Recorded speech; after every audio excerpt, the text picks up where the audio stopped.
Back up a little bit. Were you born in Iowa Falls? No, I was born in Ackley. Okay. I'm going to move this closer to you just because You want me to I sit don't up a little care closer? oh, you're fine where you are, wherever you're comfortable. Okay. But I might have to put this kind of close to you if you don't mind. That's all right. 'Cause I don't care if I pick up myself. I want to get your Now let me voice. get this thing shut off, Okay. and it'll be easier. All right. You were born in Ackley. That's actually where I grew up also. Did you? Oh, yeah. I graduated from Ackley High School. Oh. Well, You know a guy by the name of Seibold over there? Don? Uh-huh. It's my uncle. Well, he was the same age as I was. My folks were friends of his that ran a hardware store, I think. I'm not sure what it was. But. Well, it's funny you should say that because he's the one that kind of started this whole project for me. Because I knew he had been on the West Virginia, the USS West Virginia, and so when he came back last summer, I interviewed him just for fun, and he said I should talk to Bob Schultz. I don't know if you know him or not. No, I just know the name anyway. I was an infant when we left. But.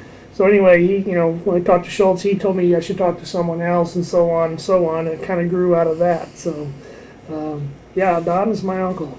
In fact, he's going to be coming back soon, sometime this month. Well, how'd you ever get to Iowa Falls? How old were you when you came to Iowa Falls? I think I was in 6th or 7th grade. We moved around a lot, but by the time I left home, we had moved 27 times. Wow. Well, what kind of work did your father do? He was an automobile salesman generally. Was a Ford dealer for a time in Tipton, Iowa, till the Depression broke it. Mm-hmm. And then he sold. He worked in Marshalltown for the Plymouth garage. He worked in Iowa Falls for the Chevrolet garage. And then the last few years he was here, he was a salesman for Clark Monument. Oh, for tombstones? Mm-hmm. Okay. Well, like I said, you did a very good job in your essay, especially on the training. So I think I can get what I need on the training and things from your essay. I wonder if we could go to when you first went overseas. Now, first of all, tell the camera what branch of the service you were in. At that time it was the Army Air Corps. Mm-hmm. Later became the Air Force. Later became the Army Air Force, and then later on, post-war World War II, became the Air Force. Okay. They never really separated until after World War II, and then that's when they went to the Airman Blue uniforms. Okay. Became a separate branch. Mm-hmm. And you were a pilot? I was a pilot, fighter pilot. Okay. Did you know how to fly a plane before you went into the service? No. Where did you learn then? In your first basic? Or, No, when you went in, I enlisted in July 2nd, 1942, and I had to register for the draft a day early because I was going to be gone on the day of the draft. I had to be there. And I went down to Des Moines and passed the cadet test and was sworn in. And they didn't call me to active duty until January 16th. Went to Nashville for classification. Qualified as a pilot, was shipped to Santa Ana for a pre-flight. I went from Santa Ana to Dos Palos for primary, and Ryan, primary trainer 22s, we called them Maytag Messerschmitts. That was a radial engine monoplane with wires running out to the wings. Mm-hmm. And then I went to Merced and flew BT-13s in basic. Then I went to Chandler Field in Arizona, to Williams Field, Chandler, Arizona. And there we flew AT-9s, otherwise known as the Curtis Rock, because of its steep gliding angle.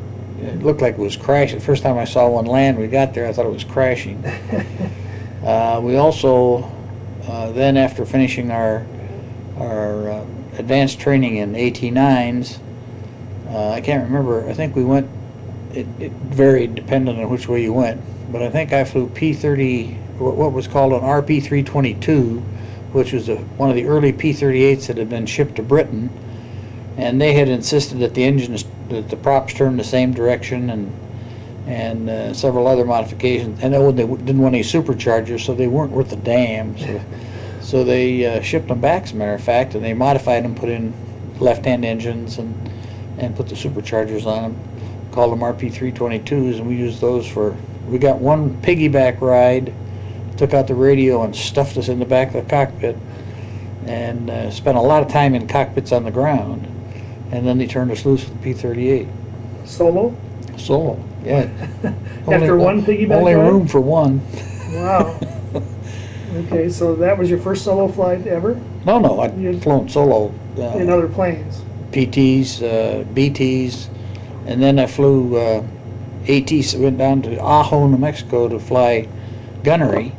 I flew AT-6s down there, and you flew so many hours, I don't remember what it was now. Mm-hmm. And then we came back and flew some more in AT-9s, and that was it. Then we got our wings, I came home for leave, and then went back to Salinas, California. It was part of it was a training command, but it was also coastal defense. Mm-hmm. Then we flew P-38s up there. Then I was sent to, let's see, the next one was North Hollywood. I'll think of it in a minute. Right north of Hollywood. It was a regular Air Force base. We flew out of there. In fact, I bailed out while I was there. We were doing gunnery at the end of Catalina, oil slicks and so forth. And I had an engine blow up and start on fire, and I had to bail out. And I went into water, and an LST was coming by, stopped the ship and picked me up. I was mighty glad it was cold. That was kind of a January. Close call. Yeah, it was a close call. Yeah, but I all the training helped. I got out of the airplane appropriately and turned over twice like you're supposed to. Pulled the ripcord the third time, came down on my shoulders like you're supposed to, and slammed down in the seat of the chute.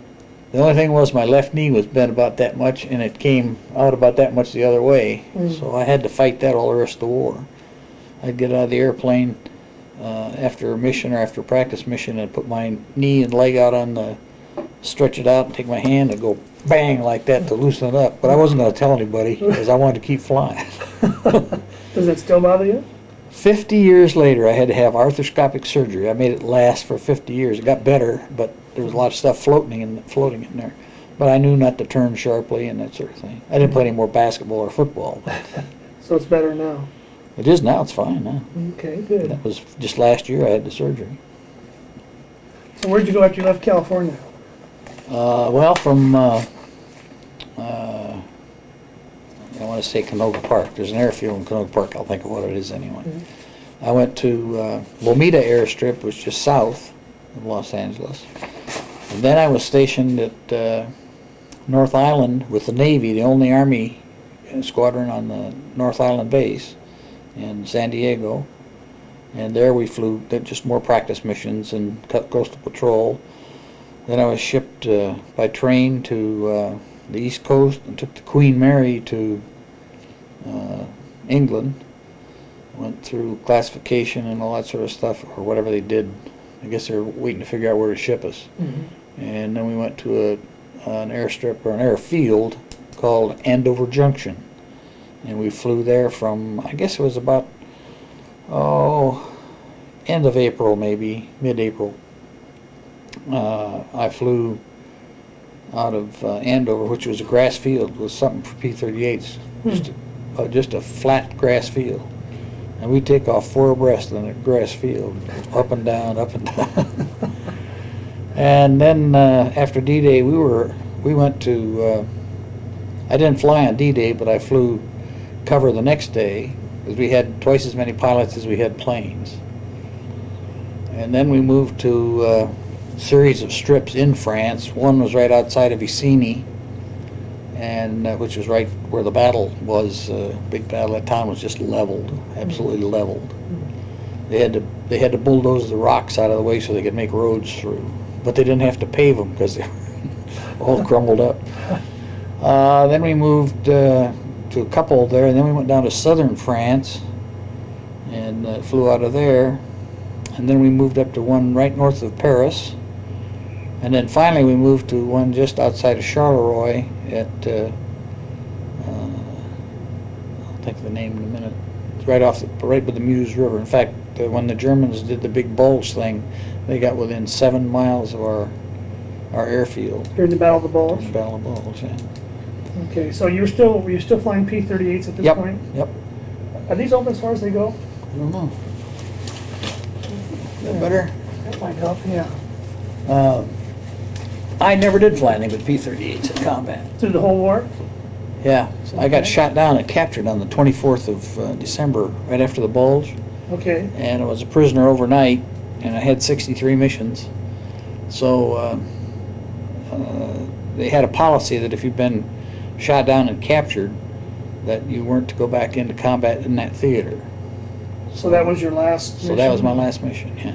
So, but you had flown 68, 63. 63?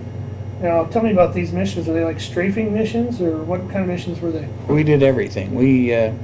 I've done everything in a P-38, from dive bombing, strafing, skip bombing, fire bombing, anything that was aggressive on the ground, close support with 500-pound bombs, to level bombing. I made 2 level bombing runs with the whole squadron. In fact, one time the whole group. One time we were on.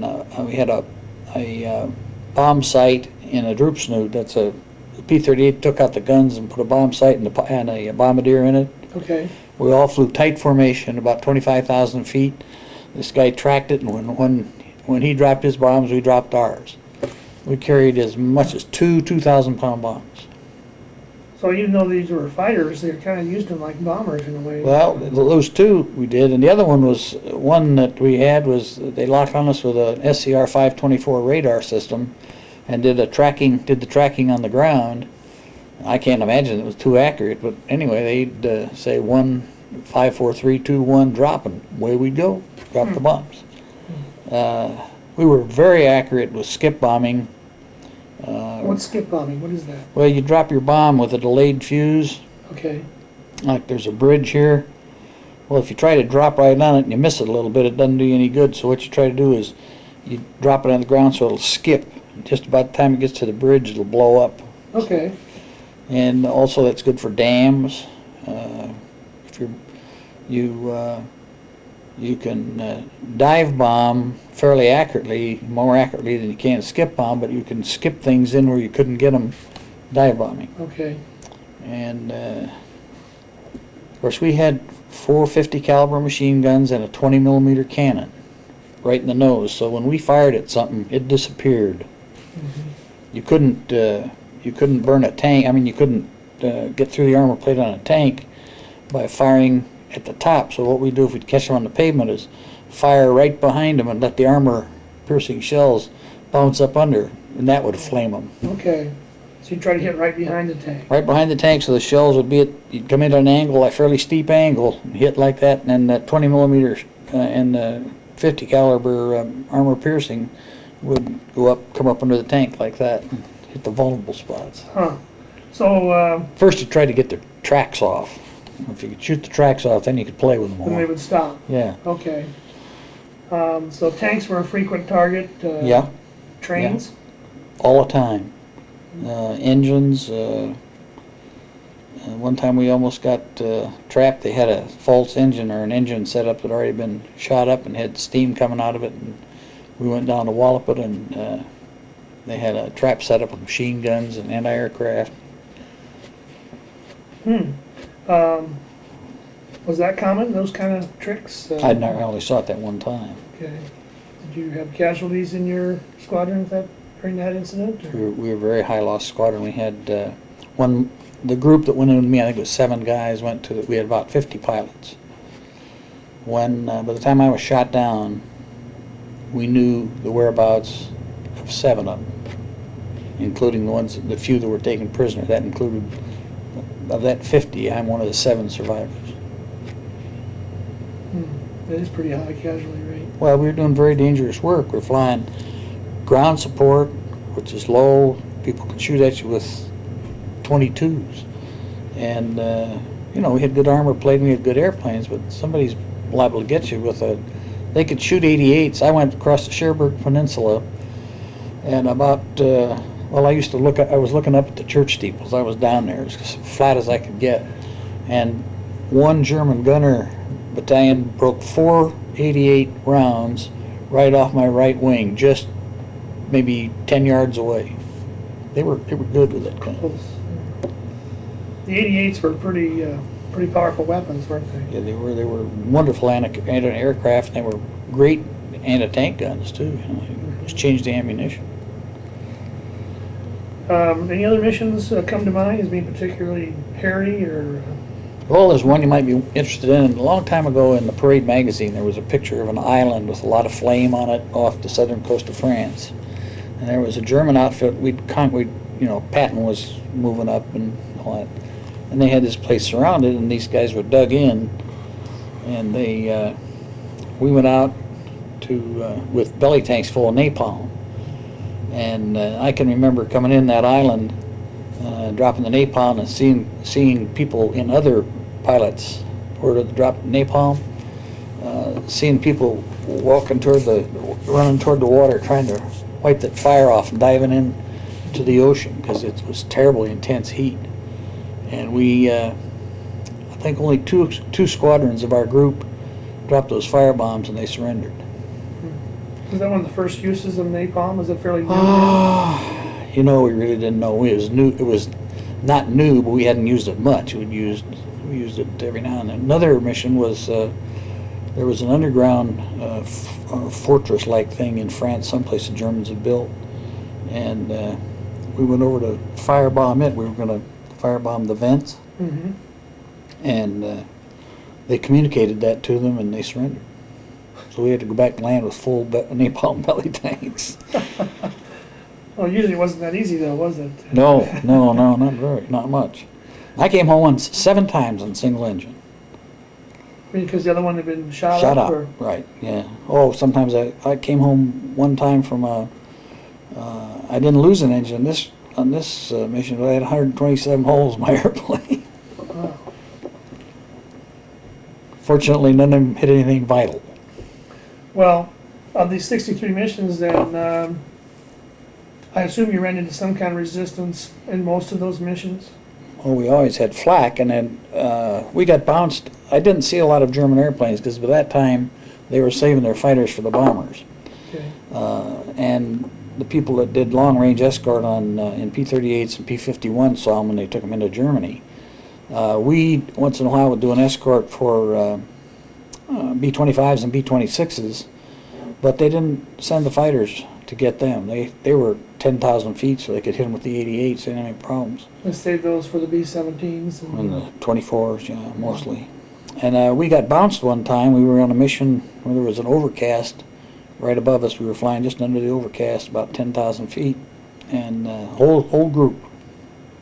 And all of a sudden, I'm flying White 2, which is the squadron leader's wing, and all of a sudden, boom, boom, tracers are going by my cockpit and things are hitting the airplane. So first thing you do is you drop your belly tanks. And I dropped my belly tanks without turning the gasoline to the internal tanks because you know, an incendiary in a belly tank and you're fried goose. And that caused my engine to cough just enough and slowed me up, and that guy had to go by me. And I yelled, "Brake right," and I made a sharp turn, brake, and got my engine going fine, and I was really badly damaged. And I rolled out, and there was a 109 right smack dab ahead of me. And I got the cameras for a P-38, the camera was mounted right in the nose where when you're firing your guns it tended to vibrate. They later put them out in the bomb shackle. And all you could see was a blur. But I smoked him and he was going down, and I was going to follow him down, and I looked back here and there were 2 109s waiting for me to do that, so I went on home. I had my coolant shot out of both engines. I had a hole that big in my, it was a, whatever their cannon thing was, not it's equivalent to our 20 millimeter, had hit a main spar in the left wing and had blown a great big hole in the wing. Fortunately, the spar didn't break, and had punctured my left tire. Didn't have a radio, but I got home. I didn't get home. I landed at a bomber base, which was supposed to be a secret base. They didn't welcome me too much either. Okay, so these 63 missions, you pretty much ran into some kind of either flak or some kind of resistance most of the time. How many times did you actually run into fighters, enemy fighters? Half those, a third? Oh no, we very seldom saw fighters. I think we chased a couple of fighters one time. They ran away, and then we were bounced that time. And that's the only time that I was in air-to-air combat. Okay. The rest of the time was ground support, what we called armed reconnaissance. They would give us an area and say, shoot anything that moves, stop anything that goes. We would dive bomb and strafe on the canals. They did a lot of shipping on canals, and we'd blow up canal boats and marshalling yards and trains, and yeah, where where they had all the trains collected, and we'd shoot flak towers. They had flak towers built near those things. We'd try to eliminate the flak. What are flak towers? Oh, they're built like a silo, except they've got Bofors 40s in them. Pair of Bofors 40 millimeter anti-aircraft gun. Okay. 40s and 20s, and machine guns. And they're up so that they can, if you're really low, they can shoot down on you, see. Oh, okay. So you try to knock those out too. Yeah, it was better. It was better to silence them than it was to have them shooting at you. And we did some strafing of airfields. If anything that moved, even if it was an old observation plane, we'd shoot it up. How about troops on the ground? You ever fire those? Yeah. Like in trucks and things, or what would they be doing? Shot up a convoy of SS troops one time. Black uniforms flew everywhere.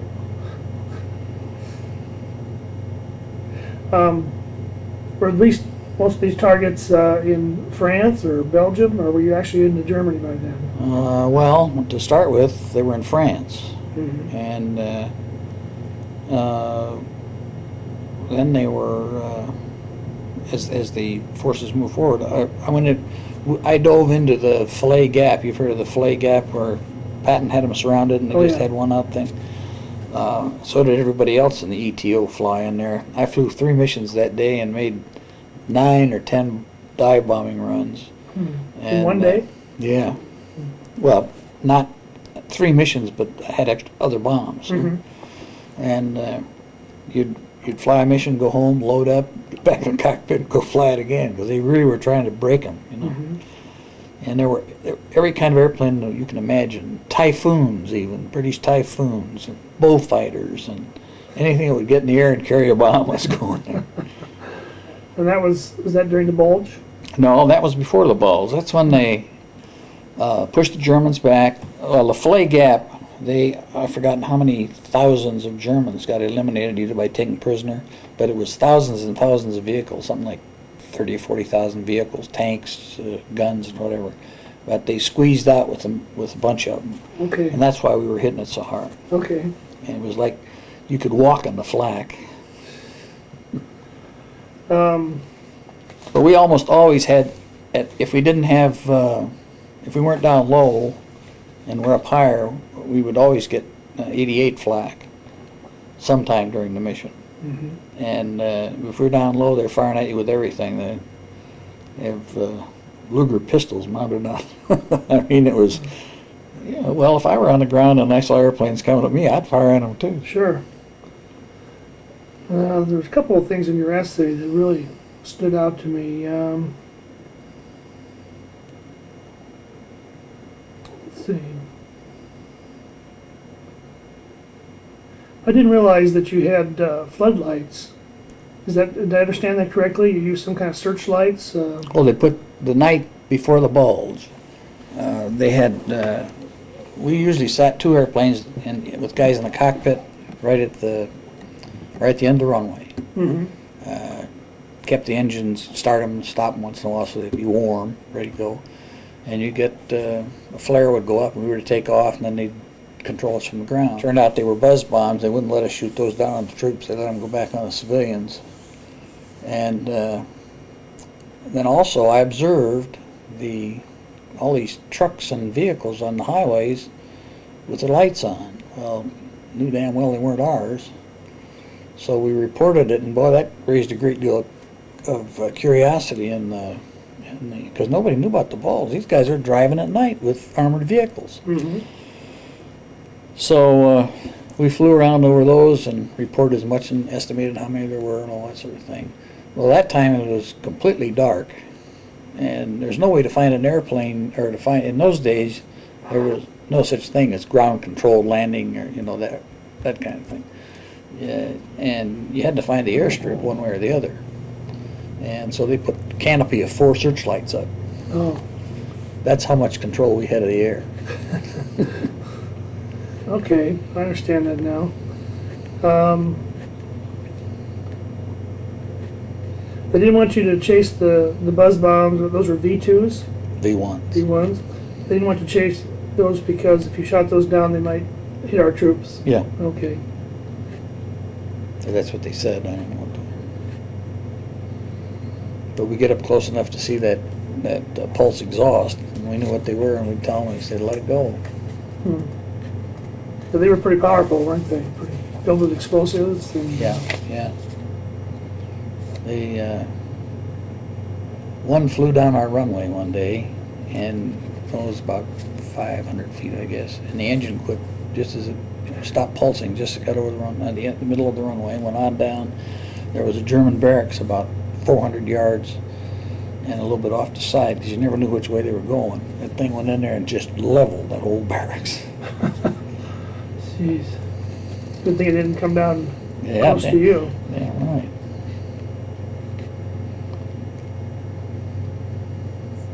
We got strafed one night when we were by a night fighter. We were in a chateau. We were bivouacked there, not bivouacked, but quartered in a Belgian chateau. Mm-hmm. And apparently somebody got some information to the Germans about where we were, because they didn't fire into the part where the Belgian Count and his family lived. They fired just where we were. And we had steel blackout shutters.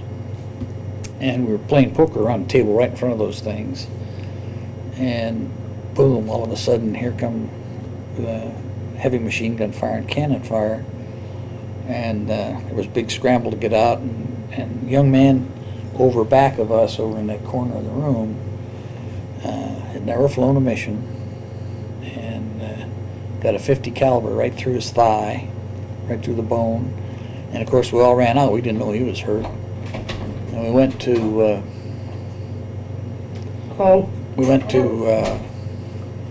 got out, you know, and then we thought sure the guy was going to drop a bomb. He didn't.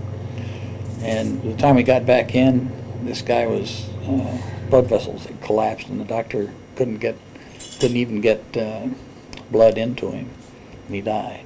And we had 2 or 3 people who got chips and fragments, and I got a Purple Heart, and a guy by the name of Cornelius got a chunk in his back, but they didn't get much results out of that. I mean, except that one kid. Mm-hmm. Oh, that's tragic. Anything else about the missions or any of the events leading up to your capture? I want to talk about your capture here in a minute, but Okay. Any other things stand out in your mind? Any other missions that were unusual? I'll probably think of some later, but I don't think of it Okay. right now. Okay. Oh yeah, there is one. We were escorting B-25s and B-26s on a raid, and the clouds kept coming down like this, and finally they had to scrub the mission, and the B-25s and 26s turned back, and we started back up the valley, and it was very, very low ceiling, and we were gaining altitude because the 25s are into the clouds, and heavy anti-aircraft fire, and I got an engine shot out, and it was an old F or G P-38, didn't have some of the power some of the later ones had. And I was having trouble getting up. Everybody was firing at me, and my flight leader came down, did S-turns under me to draw fire. He's dead now, but he lived for a long time after the war. And I finally got up there, and I'm on single engine, and the only route home was right through the middle of a thunderstorm. Single engine on a thunderstorm is a real experience. But I made it. Huh. How many times did your plane get hit on these 63 missions? How many times? You said one time there was 120 some holes. Yeah, Is that common to be hit or uncommon? Well, if you got an 88 that was far enough away that it didn't knock you down and close enough to frag you, you get quite a few holes. Shrapnel? Yeah, and, yeah. Flak? Okay. And you get machine gun fire, you get hit from ground fire. So that was not uncommon. Mm-mm. No. Okay. Well, let's talk about your last mission when you were captured. Tell me about that. Well, the advection fog that had blanketed Europe and prevented any air operations started the night that I was up watching the trucks move. And we had orders to get into our airplanes and take off with parachutes and fly as far as we could toward England and bail out. If the Germans, and they got to the Meuse, which was 5 or 7 miles, I forgot, away from us. And the way they stopped them is they set up white stakes. They came back, they retreated, got on the other side of the Meuse, set up white stakes over there, and every time something covered a white stake, pow. So And they stopped them. They could see the white stakes. Some way they could see that. I don't know what that was the story anyway. Okay. And of course the Germans ran low on gas and that sort of thing. But on when the advection fog came in, my airplane was loaded with napalm, and so was my wingman, and the rest of the people had 500-pounders on. I don't remember how that happened. So on the 24th, we went out to do close support, and we found a column of trucks, and somebody down on the ground was a controller. The pilot was down there telling us where they were and how to do it. And I was to go out and come in and firebomb where they dropped the 500-pounders, where they dive bomb. Well, it turns out that this chicken captain decided that he wasn't going to risk his tail, so he didn't dive bomb. And there wasn't any smoke, so I couldn't. And I was down where it's hazy, so I chandelled up like that to get a look. And right at the top of that chandelle, I caught a 40 millimeter in each engine. And I feathered engines back and forth 7 times.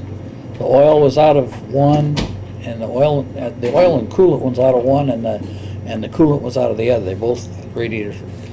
And I feathered those babies 7 times back and forth, and I got close enough to the lines that when I landed, I could hear gunfire, but I didn't make it. So you were captured. By the 6th paratroopers. Okay, tell me about that. Well, first thing you do when you get on the ground in a burning airplane is get your ass out of there. That's what I did. And I always wore my shoulder straps and everything, so even though I went through some trees, I didn't get hurt. Got out of the airplane, and there was a pile over there, looked like a straw pile, and I thought I'll go there and hide. Well, it turned out to be, I couldn't have gotten in, it was a frozen manure pile, but just as I got to the road, they had me. And they yelled, "Halt!" And I hoped for a minute that they'd said halt, but I knew they hadn't. And these were German paratroopers. Right. How'd they treat you? I had no complaints. They were very suspicious of I had a couple of fountain pens and things with me because I hadn't expected to fly. I was going to write letters, and so they thought they were booby trap things. But they were quite good to me. They put me in charge of a Feldwebel who had been a Ju-88 pilot and screwed up some way. And he and his part of the squad, which was about 15 guys, took me back to a little town of Knives, Belgium. And they took me in where the hospital was, and they were kind enough to let me go over and talk to some of the wounded Americans they had prisoner. And they couldn't put any trucks on the road. And they were showing me they had wounded people, but they couldn't put trucks on the road because it was black, the airplanes. And so I stayed there that night, and I talked to this guy all the time. We had to get in the ditch about 15 times going at 2 or 3 miles. Well, it wasn't 2 or 3 miles, probably a mile and a half. And he said, I keep saying to him, the war's over, see? And he spoke excellent English. He'd taken gymnasium English for 6 years and was really kind of glad to have a chance to practice it. And so I kept that up. And that night it was cold, and I wasn't dressed warmly because I hadn't expected to fly. He gave me one of his blankets, and he gave me a piece of what I thought was cheese. I wouldn't have eaten it if I'd known it was raw pork fat. It's a delicacy, I guess. They raised their hogs on cement and no garbage and that sort of thing, so they didn't have trichinosis. but being from the United States, I would not have eaten that fat. How did it taste? Good. Nice and flavorful, yeah. Then the next morning was a hell of a battle for town. We didn't know who had town. And I talked to him, and he took a vote with his squad, and they said, yeah, I could go look and see who was there. And I went up. By that time, we were in a stable. We'd come from the upstairs where they kept me overnight, because the upstairs was the ammunition dump, and we'd gone down to the basement. Then when the firing stopped, we moved up one level to the stable next door. They let me go at the front and look, and couldn't see anything. A burp gun took a shot at me, so there was still some action. Mm-hmm. And they made me come back, and they discussed whether they should cut my throat or you know what. And I persuaded them to give me one more chance. And the most beautiful sight I ever saw was two krauts sitting on the front of a Jeep with their hands on their head like that. Two old dirty GIs in the Jeep. So they more or less rescued you. Yeah, I yelled at them, and so they were afraid I was an infiltrator, and I had to answer a few questions and so forth. And then I told them there were 12 or 15 guys in there want to surrender, so they went in and got them out. They came out, surrendered. There we go.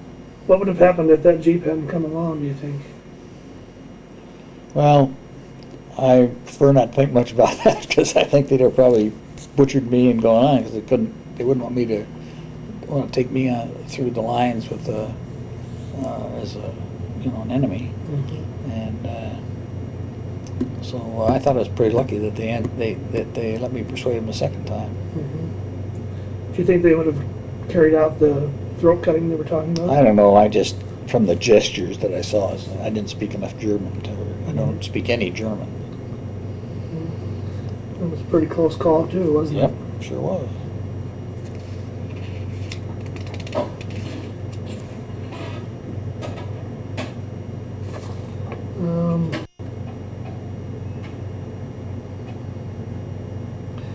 What kind of questions did the guys at the Jeep ask to confirm you were really an American and not an infiltrator? Do you remember? I can't say that these are the specific questions they asked me then, but sometime during that day, I went back and they took me back, and I had Christmas dinner with the 27th Infantry, and then that night they took me down to New Chateau, to the headquarters, and on the way we were stopped at many checkpoints, and they would say, "Who sleeps with Maggie?" What is that? I don't understand that reference. Maggie and Jiggs. Who sleeps with Maggie? Was that a Jiggs. radio show? Or? No, it was a comic strip. Comic strip? Yeah. Okay. And let's see, who won the World Series last year? And there was all the time they're asking those questions, there was a 50 caliber machine gun pointed at you too. But they asked those kinds of questions, things that... things the Germans wouldn't know. Yeah. Mm-hmm. I mean, even if they spoke English, we probably wouldn't pay attention to them. Okay. So then after you were rescued, so to speak, you didn't fly anymore after that in combat? Not in combat, no. Mm-hmm. Where did you go after that? Well, I ultimately flew home in a what's this, DC-6, Mm-hmm. and went on a couple, 3 weeks, maybe a month leave, several weeks of leave. I went back down to Miami Beach for a couple of weeks of R&R in a Air Corps run hotel, and then I was shipped to Altus, Oklahoma, to renew my instrument fly. I never had an instrument card, but I was to get an instrument card. One time during the time in England, during the bulge, or not during the bulge, but during the invasion, about a week after the invasion, we got an order that unless you had a valid instrument card, you couldn't fly. And we've been flying instruments through soup for months. Mm-hmm. And so they made us stay down for about a week. Finally, they didn't have anybody to fly because nobody had a valid instrument card. And they rescinded that order. And the next hour, we took off and took up our wheels, and we were in the overcast. Doesn't make much sense after all the flying you'd done. No, And, it didn't really. one more time here. There's something that people might be interested in, and that is the way you flew weather in climbing out and going down a mission is if you were a wingman, you got in tight to your element leader, and he flew the airplane and you flew him. He watched the instruments and you watched him. You didn't look at your own instruments. So you had to depend on this guy. If he screwed up, it was your butt too. One day we were going up through an overcast and you don't have any feeling. The vestibular apparatus doesn't function well when you're blind. You don't have any idea which position you're upside down or not. And all of a sudden, we break out of the clouds at about, I had to raise my wing to get over a church steeple. And this guy had gotten vertigo and not paid attention to his instruments. And we came in and just within a hair of the ground. And do you know that from then on, whenever I was flying a wing, I always got lost. Went up on my own. So you didn't have to rely on somebody else. That's right. A while ago, you used a couple of terms that people watching this someday may not understand. What is a chandelle? Is that what you called it? Yeah, it's a climbing term. It was developed in World War I. What does it mean? Well, it means you're going along like this at high speed, and you pull the nose up and make a turn, and it's almost like a half loop, except you roll as you go over. You come out 180 degrees the other way and up about 1,000 feet. Okay. And then you say you feathered your props. What does that mean, to feather the props? Well, that means that you shut down the engine and make the prop so that it streams in the air. It goes like this instead of cutting the air or pushing the air. It goes so it just like a feather in the wind. Okay. That's what they call feathering. Okay. Okay. And then you mentioned in here that you thought you might have to go to the Pacific Theater. Yeah, I left after I got my instrument license renewed. I went to Randolph Field, was a barracks commander for all kinds of air crews coming back from overseas, Europe, and even some from South Pacific who had done their turn. And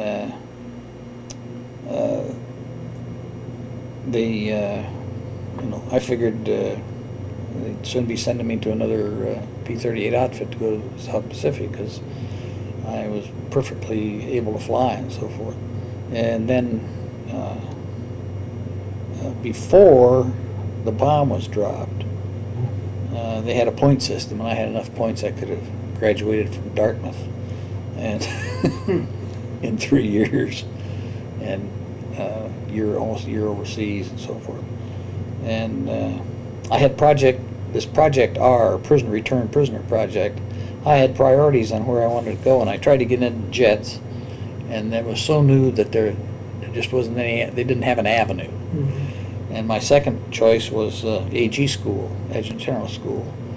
And the day that the day they told me that I had enough points to get out, or I could go to AG school, I said bye bye AG. Well, you mentioned the bomb, of course, which ended the war. Then, what are your feelings on the bomb and whether it was appropriate? Well, let me just say that if I had a chance to meet and greet a couple of those revisionists, I would have a thing or two to tell them. I've heard a lot of veterans say that, and I certainly understand it and agree with it.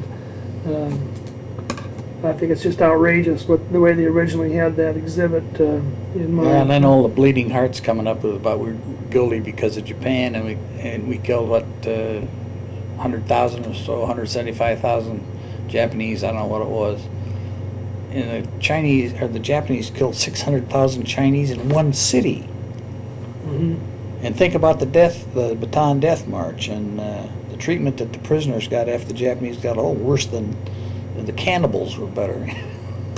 Yeah, that's true. That kind of gets overlooked. You mentioned about the high casualty rate in your unit. Did you lose some good friends during the war? Well, I didn't make very many close friends after I lost my first good friend. I didn't know that until years after the war. Tommy Thompson and I were very close, and he bought the farm, and they found out later that he had parachuted, and he was on the ground. They found him on the French people found him on the ground. He had a helmet on, and he'd been shot through the head, and then the helmet had been put back on. So you know damn well he didn't put the helmet on, the flying helmet, you know. And I just never got close to anybody after that. Where was he from? Birmingham, Michigan.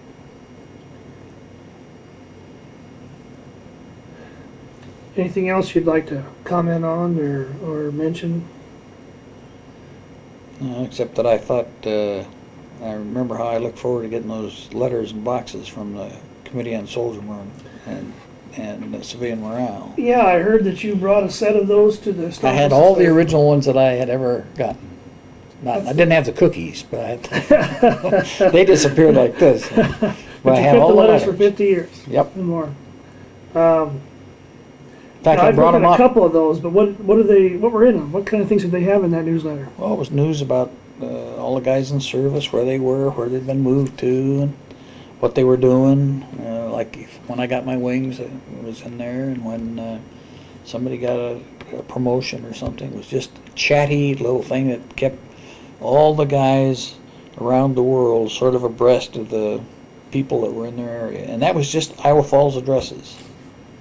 There I was a little pissed off. He never was included because although he went to Iowa Falls High School, his address was Alden.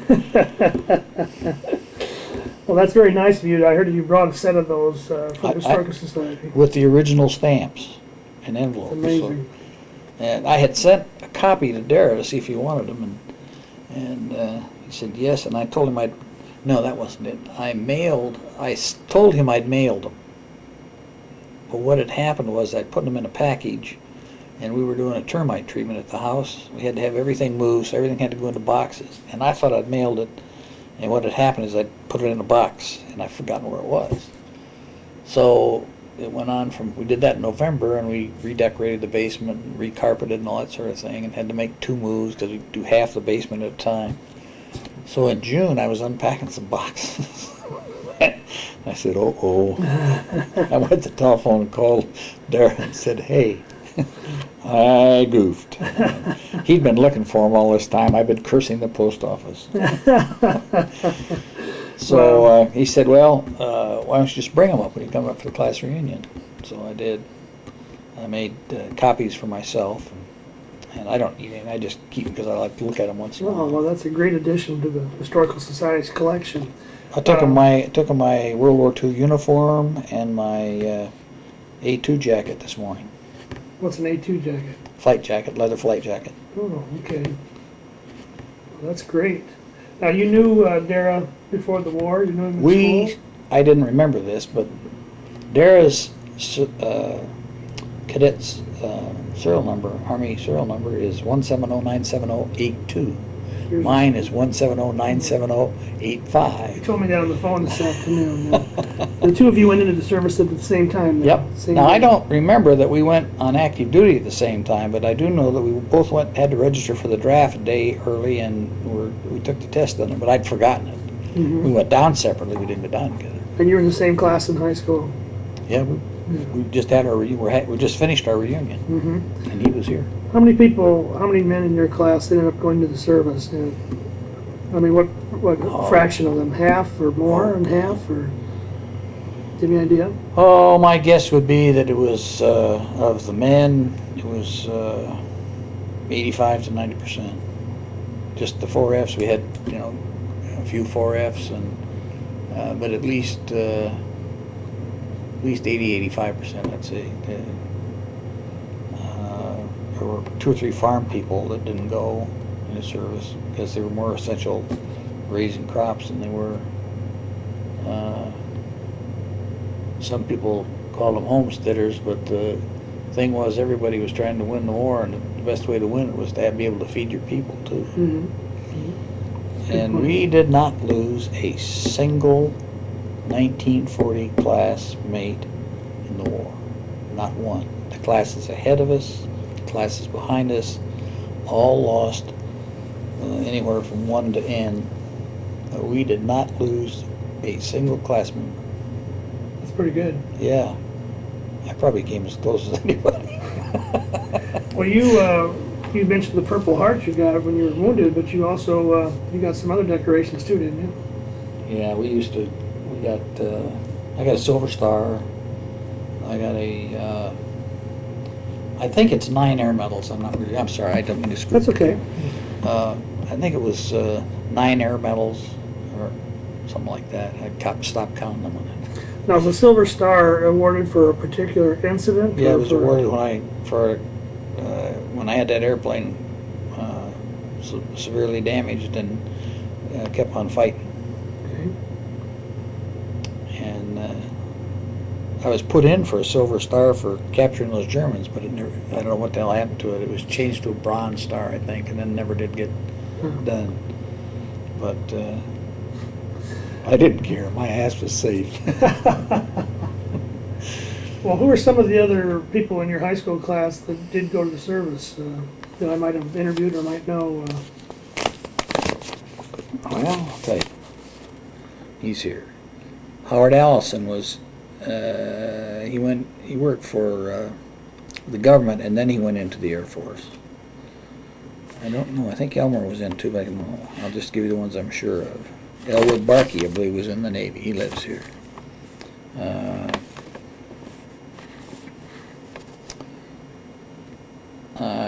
I think Eugene Collins was in the service, but I can't tell you anything about that. I don't know. Bill Dick was 4F for a while until they made a mistake on his thing and said he hadn't had asthma in 8 years instead of 8 months. And he'd been trying to enlist anyway. And he was in an aircraft job, and so he got drafted as a private and served in the Philippines. Bill Eggspuler was in the Air Force. I don't know about Bill Eberhart. Tobe England was someplace in the service. John Gary was finished college at Iowa State and was enlisted. He had a direct commission into the chemical corps, but he had with a chemical engineering degree, but he wanted to fly, so he enlisted as a aviation cadet instead, and then got washed out in the big washout at the end of the war. Bill Harrison spent 20 years in the Navy after the war. Was a pilot in World War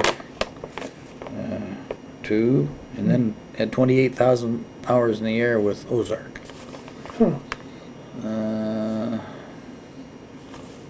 Don't know about Dean Kelsey. Let's see. I don't know about Richard Lauterbach. Bob McCord was wounded, of course, and got out early.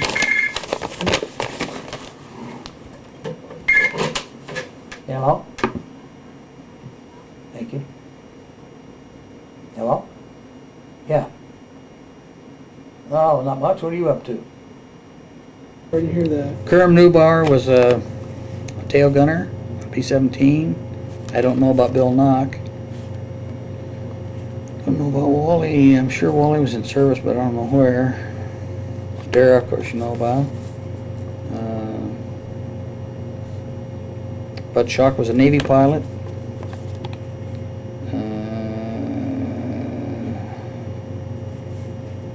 I'm not sure about Tracy. Morris Trickey was in the service and never got well, I don't think. Oh, that's pretty good. How many were in your class? Total of 96 people, about give or take one or two. About 45, 47 men, something like that, probably. Yeah, probably. Well, you certainly did your part. Did you know Joe Gomer? Sure. I saw Joe in 1993. I hadn't seen him since 1942. He graduated a year ahead of me at Ellsworth. Huh. I 2 weeks ago went up to see him in Duluth, Minnesota, and Oh, did you? interviewed him. And, he was very part nice of the man. Tuskegee group, wasn't he? Yeah, Tuskegee Airman. Yeah. And gave me a very good interview and gave us a tour of. No, I don't. I think I don't know.